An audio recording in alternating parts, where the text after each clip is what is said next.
പറ്റിയ ആളാണോ, എൻ്റെ എന്തെങ്കിലും ദോഷകരമായ സ്വഭാവം ഉണ്ടോ എന്നൊന്നും ഈ ഇരുവർക്കും അറിയാൻ പറ്റുന്നില്ല. കാരണം അവരോട് ഒരു ഇഷ്ടം വെച്ച് കഴിഞ്ഞാൽ ഇഷ്ടമുള്ളവരോ ചെയ്യുന്ന തെറ്റുകളൊന്നും തെറ്റുകളാകത്തില്ല. ആണോ? അല്ല, നമ്മുടെ മകൻ പോയി വേറൊരിടത്ത് പോയി തെറ്റ് ചെയ്തു, നമ്മൾ നീ ചെയ്ത് തെറ്റാടാന്ന് പറയുമോ? പക്ഷെ വേറൊരാളുടെ അത് എടുത്തു പറയും. അതുപോലെ ഈ വിവാഹം ആലോചിച്ച് കഴിഞ്ഞ് നമ്മൾക്ക് ഭാവി ഭാര്യയിൽ ഒരിക്കലും തെറ്റ് കാണത്തില്ല. തെറ്റ് കാണണമെങ്കിൽ വിവാഹം കഴിഞ്ഞ് ഒരു 5-6 മാസം കഴിയുമ്പോഴത്തേക്ക് ഇതെല്ലാം തെറ്റായി മാറും. അപ്പോൾ ഇപ്പോഴെന്ത് വേണമെന്ന് പറഞ്ഞാൽ ഈ സമയം സംസാരിക്കുമെങ്കിലും യാതൊന്നും അറിയുന്നില്ല. പക്ഷെ പിന്നീട് അങ്ങനെയാണ്, ഡ്രസ്സിങ്ങിലും ഒന്നും കുറ്റം കാണത്തില്ല. പക്ഷെ എന്ത് വേണം, ഇവിടെ വിവാഹം കഴിഞ്ഞ് വരുമ്പോൾ പലതും പ്രശ്നമാവും. അവളുടെ ഡ്രസ്സുകൾ ചെയ്യുന്നത് ശരിയല്ല, കുടുംബത്തിൻ്റെ രീതിക്ക് അനുസരിച്ചല്ല, ഉറക്കം എഴുന്നേൽക്കുന്നത് ശരിയല്ല, വീട് വൃത്തിയാക്കുന്നത് ശരിയല്ല, പാത്രം കഴുകുന്നത് ശരിയല്ല.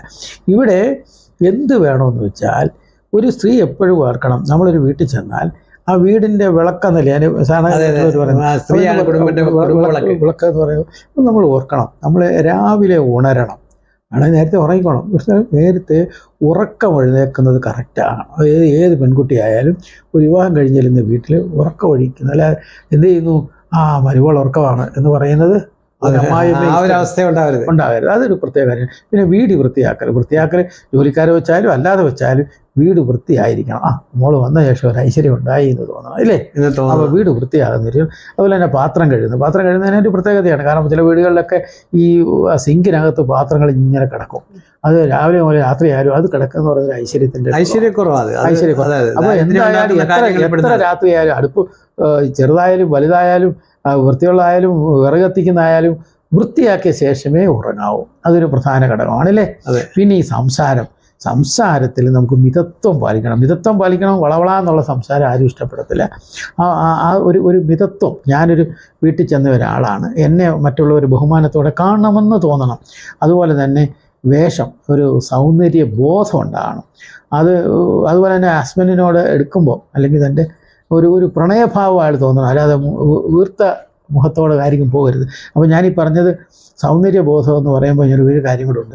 നമ്മൾ ചിലപ്പോൾ വീട്ടുകാരിയായിട്ടാണ് വേറെ എങ്ങോട്ടും പോകുന്നില്ല, ഒരാഴ്ചയ്ക്കായിട്ട് ഒരു യാത്രയില്ല എങ്കിലും ജോലിയല്ല ഒരുക്കിയിട്ട് ഒരല്പസമയം ഒരു നല്ല വസ്ത്രം ധരിച്ച് ഒരു ദിവസം 1 മണിക്കൂറെങ്കിലും നിൽക്കണം. അതിലൊരു അഭിമാനമുണ്ട്. അത് ഭർത്താവ് വരുന്നവരെ 1 മണിക്കൂറെങ്കിലും നല്ല ഒരു വസ്ത്രം ധരിച്ച് ഭർത്താവിൻ്റെ മുന്നിൽ നിൽക്കണം. അല്ലെങ്കിൽ ചായ കൊടുക്കുന്നവരെ മതി. അത് കഴിയുമ്പോൾ വസ്ത്രമൊക്കെ പഴയ വസ്ത്രമൊക്കെ എടുത്തില്ല, അല്ലാതെ മുഷിഞ്ഞ വസ്ത്രമായിട്ട് അതെ.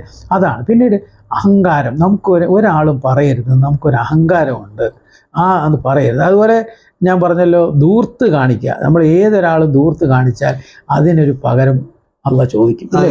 അപ്പം നമുക്ക് വേണ്ട വിധമായ പണം ഉണ്ടെങ്കിലും ആ ധൂർത്ത് കാണിക്കരുത്. ധൂർത്ത് നമുക്ക് നമ്മുടെ നിലനിൽപ്പിന് നിൽക്കുന്നതിനേക്കാൾ 1 പടി താഴോട്ട് ഇറങ്ങി വന്ന് വേണം നമ്മുടെ ജീവിത ചെലവുകളെ കൊണ്ടുപോകാൻ. അതാണ് ഏറ്റവും നന്നായി. എന്നാൽ പിശുക്കുകയും ചെയ്യരുത്. പിശുക്ക് കാണിച്ചാലും മോശമാണ്. അപ്പോൾ വേണ്ട കാര്യം ഇടയ്ക്ക് നിൽക്കണം. പിന്നെ അതുപോലെ തന്നെ ഈ ചിലർക്ക് എന്തിനും അങ്ങ് പരാതി പറയും.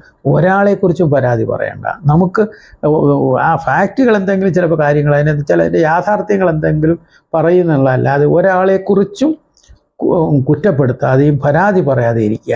ഇപ്പോൾ നമ്മളെ കുറ്റപ്പെടുത്താൻ വരുന്ന ആൾ നമ്മളിൽ നിന്ന് പരാതി ഇല്ലെങ്കിൽ അവർക്ക് നമ്മളോട് വെറുപ്പ് കാണില്ല. അപ്പോൾ പരാതി പറച്ചിലുകാരി എന്നൊരു പേര്, അല്ലെങ്കിൽ പരാതി പറയുന്ന ആളെന്നുള്ളൊരു പേര് ഉണ്ടാകരുത്. ഇരുവരും ഇതൊക്കെ ഒന്ന് ശ്രദ്ധിച്ചാലേ ഈ കുടുംബജീവിതം എത്ര സന്തോഷമായി. അതേ ഞാനൊരു പരാതിയും പറയുന്ന ഒരാളാകരുത് എന്ന് തന്നെ നിശ്ചയിക്കുക. അദ്ദേഹം എങ്ങനെ പെരുമാറട്ടെ, അവൾ എങ്ങനെ പെരുമാറട്ടെ, ഞാൻ അങ്ങനെ ഒരു പരാതിക്കാരനല്ല എന്ന് വിചാരിച്ചാൽ പിന്നെ പ്രശ്നമുണ്ടോ? ഇല്ല. അപ്പം ഇങ്ങനെയൊക്കെ ഒന്ന് ശ്രദ്ധിച്ചാട്ടെ, ഇല്ലേ? അതെ, വളരെ ഉപകാരം സാറേ. വളരെ ഉപകാരപ്പെടുന്ന അറിവുകളാണ് സാറ് നമുക്ക് പകർന്നു നൽകുന്നത്. പ്രത്യേകിച്ച് ഒരു കുടുംബജീവിതം എങ്ങനെ സന്തോഷകരമായി നിലനിർത്താം എന്നുള്ളതിലേക്കാണ്. നീരസം ഉണ്ടാകാവുന്ന ഒരുപാട് കാരണങ്ങളുണ്ട്. അതിൽ കുറേ കാരണങ്ങൾ പറഞ്ഞു സാർ. ഇനി ഒരുപാട് പറയാൻ തയ്യാറാണ്.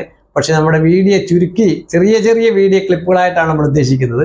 നിങ്ങളിതെല്ലാം സ്വീകരിക്കണം, മറ്റുള്ളവരിലേക്ക് എത്തിച്ചു കൊടുക്കണം. അല്ലാഹു തആല അനുഗ്രഹിക്കുമാറാകട്ടെ.